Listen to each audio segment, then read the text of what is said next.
साथियों, आज हम अष्टावक्र गीता के विषय में कुछ प्रसंग बताने जा रहे हैं। पहला प्रकरण है कि राजा जनक ने ब्रह्म ज्ञान में पारंगत ऋषिवर अष्टावक्र से प्रश्न किया, कथम ज्ञानमवाप्नोति कथम मुक्तिर्भविष्यति वैराग्यं च कथम प्राप्तम् एतद्ब्रूहि मम प्रभो।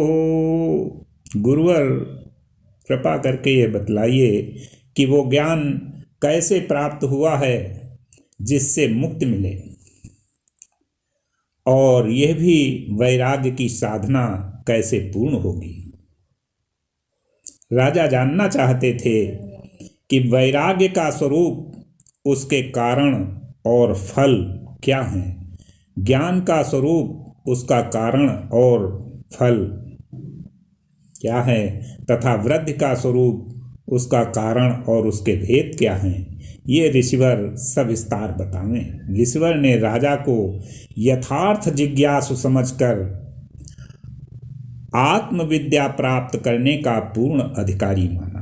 साधनों से ही आत्म विद्या प्राप्त होती है, इसलिए उत्तर में वे साधनों का कथन करते हैं कि मुक्तिमिच्छसि चेत्तात विषयान् विषयत्यज क्षमार्जवयदयातो सत्यम पीयूषवद्भज।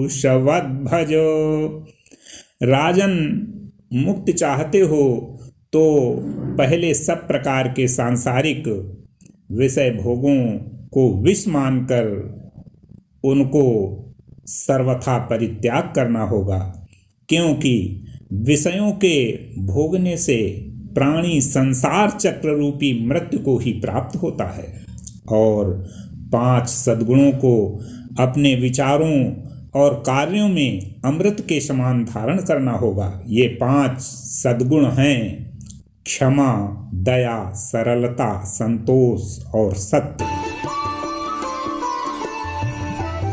पथश्वीन जलम नाग्रिर्नो वायुर्द्यौर्न वा भवान् येषां साक्षिणमात्मानं चिद्रूपं विद्धि मुक्तये।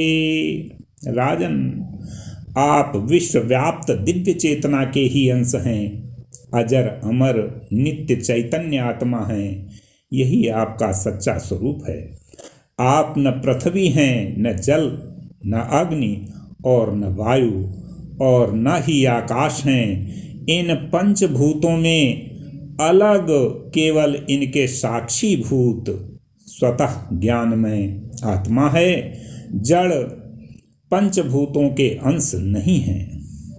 यदि देहं पृथक्कृत्य चिति विश्राम्य तिष्ठसि अधुनैव सुखी शांतो बंधुमुक्तो भविष्यसि।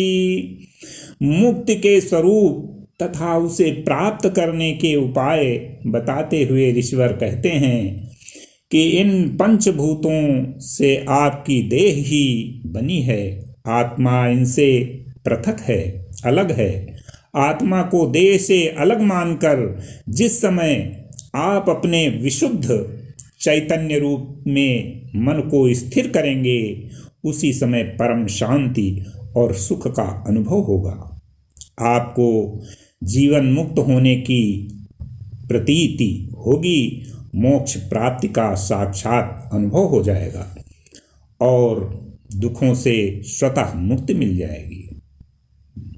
जब प्राणी आत्मज्ञान होने पर स्वयं को अकर्ता, उपभोक्ता, शुद्ध और असंगत मानता है, तभी अभ्यास का नाश हो जाता है। अध्यास का नाश ही मुक्ति है। ऋषिवर के इन गूढ़ वचनों को सुनकर राजा जनक के मन में अनेक संशय पैदा हुए। मन ने कहा कि आप विशेष वर्ण और विशेष आश्रम में रहते हैं, कर्तव्य कर्मों के सामाजिक बंधनों से बंधे हुए इनसे मुक्ति कैसे मिलेगी।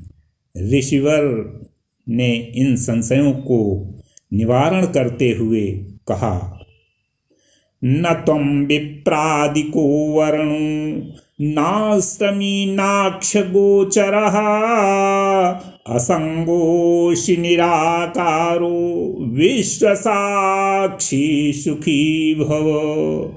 यदि आप सचमुच आत्मज्ञान के जिज्ञासु हैं और ब्रह्म ज्ञान के पथिक हैं, ब्रह्म ज्ञान पथ के पथिक हैं, तो यह जानना अनिवार्य है कि आपकी आत्मा न तो विप्र आदि किसी वर्ण की है और न ब्रह्मचर्य गृहस्थ आदि किसी आश्रम के बंधन में बंधी है। वह आँखों से प्रत्यक्ष दिखने वाले प्रत्येक विषय और बंधन से मुक्त है, असंग है, निराकार है। वह तो इस दृश्यमान विश्व के इन सब रूपों का साक्षी मात्र है, इन में लिप्त नहीं है। यह जान समझ लेने पर आप सदा सुखी रहेंगे। बोलो बांके बिहारी लाल की।